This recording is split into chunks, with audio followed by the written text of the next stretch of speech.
ನಮಸ್ಕಾರ ಸ್ನೇಹಿತರೆ. ಇಂದಿನ ವಿಡಿಯೋದಲ್ಲಿ ನಾವು ಮನೆಯಲ್ಲೇ ತುಂಬಾ ಸುಲಭವಾಗಿ ರೆಸ್ಟೋರೆಂಟ್ ಸ್ಟೈಲ್ ರುಚಿಯಾದ ಚಿಕನ್ ಕಬಾಬ್ ಅನ್ನು ಹೇಗೆ ತಯಾರಿಸಬೇಕು ಅನ್ನೋದನ್ನು ನೋಡೋಣ.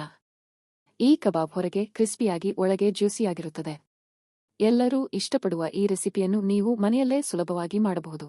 ಮೊದಲು ಈ ರೆಸಿಪಿಗೆ ಬೇಕಾದ ಪದಾರ್ಥಗಳನ್ನು ನೋಡೋಣ.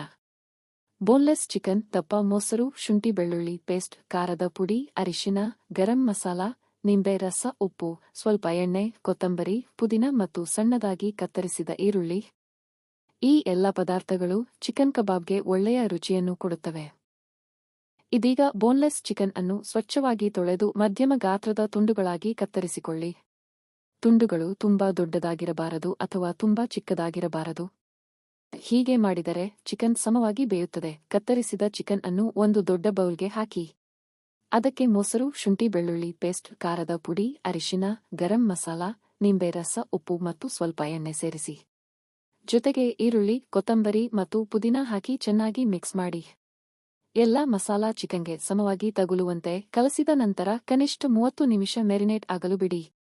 ಹೆಚ್ಚು ಸಮಯ ಮೆರಿನೇಟ್ ಮಾಡಿದ್ರೆ ರುಚಿ ಇನ್ನೂ ಚೆನ್ನಾಗಿರುತ್ತದೆ. ಮೆರಿನೇಟ್ ಆದ ಚಿಕನ್ ತುಂಡುಗಳನ್ನು ಸ್ಕ್ಯೂವರ್ಗೆ ಹಾಕಿಕೊಳ್ಳಿ.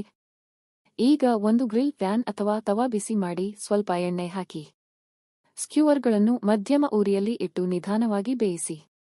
ಚಿಕನ್ ಎಲ್ಲಾ ಕಡೆ ಸಮವಾಗಿ ಬೇಯಲು ಮಧ್ಯ ತಿರುಗಿಸುತ್ತಿರಿ. ಚಿಕನ್ ಗೋಲ್ಡನ್ ಬ್ರೌನ್ ಬಣ್ಣ ಬರುವವರೆಗೂ ಬೇಯಿಸಿದರೆ ಕಬಾಬ್ ತುಂಬಾ ರುಚಿಯಾಗುತ್ತದೆ. ಚಿಕನ್ ಕಬಾಬ್ ಚೆನ್ನಾಗಿ ಬೇಯಿದ ನಂತರ ಪ್ಲೇಟ್ಗೆ ತೆಗೆದುಕೊಳ್ಳಿ.